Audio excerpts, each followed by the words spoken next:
Dasal ngayong umaga.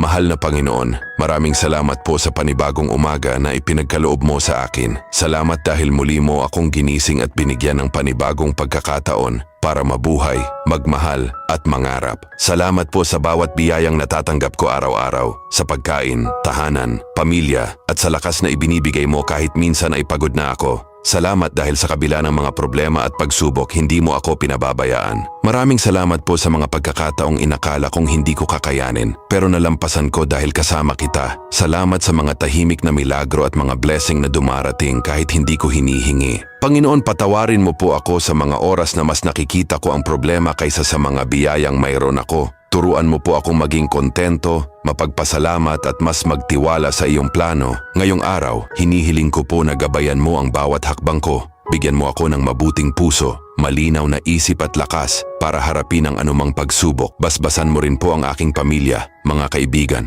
at lahat ng taong nangangailangan ng pag-asa at tulong ngayon. Naway maging puno ng pagmamahal, kapayapaan at biyaya ang araw na ito. At anuman ang mangyari, pipiliin kong magpasalamat dahil alam kong kasama kita. Sa pangalan ni Jesus, Amen.